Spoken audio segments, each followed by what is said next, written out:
नमस्ते, I am doctor अमी Sanghvi, consultant diabetologist Mumbai से। नमस्ते, आई एम डॉक्टर तेजस शाद, कंसल्टेंट डायबिटोलॉजिस्ट फ्रॉम मुंबई। हम दोनों आज मेटाबॉलिक सूत्रधार बन के रंग दे नीला के रंगमंच पे आपके समक्ष आए हैं। और हम आपके सामने लाए हैं एक कहानी जिसमें ड्रामा भी है, इमोशंस भी है, डाइट और नॉन कॉम्प्लायंस को लेके। हमारे गुड्डे गुड्डी को देखिए, ये आपको 1975 में बनी ब्लॉकबस्टर फिल्म की याद दिलाएंगे। डॉक्टर अमी, ये मेरा गुड्डा है जय और ये अपने पेशेंट वीरू के लिए बसंती का हाथ मांगने आए हैं मौसी जी के पास। लेकिन डॉक्टर तेजस, ये हमारी जो मौसी जी है वो बसंती के लिए बेस्ट दूल्हा चाहती है। चलिए आप कोशिश करके देख लीजिए।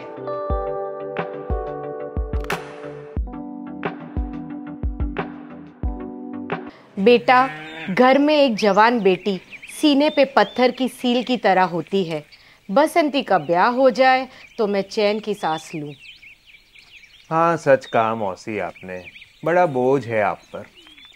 लेकिन बेटा, इस बोझ को कोई कुएं में तो फेंक नहीं सकता।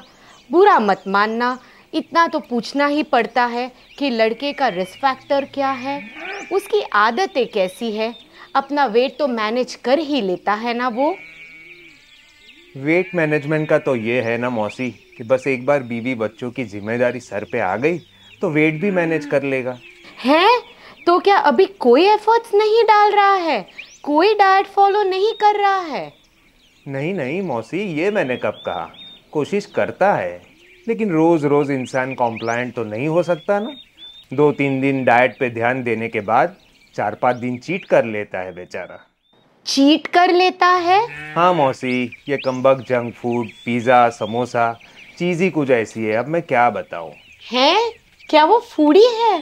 नहीं नहीं मौसी, वीरू और फूडी बिल्कुल नहीं। लेकिन डाइट शुरू करते ही स्विगी और जोमेटो फ़ोन पे दिख जाते हैं, फिर हेल्दी और जंक फूड का कहाँ का होश रहता है।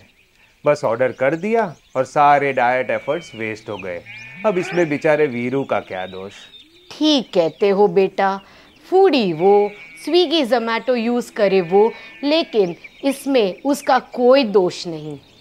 मौसी, आप तो मेरे पेशेंट को गलत समझ रही है। अरे वो तो इतना भोला और सीधा है। आप बसंती से उसकी शादी करके तो देखिए, ये जंक फूड और एप्स की आदत 2 दिन में छूट जाएगी। अरे बेटा, मुझ बुढ़िया को समझा रहे हो? क्या ये फूड और ऐप का एडिक्शन किसी से छूटा है आज तक? अरे मौसी, आप मेरे पेशेंट वीरू को नहीं जानती।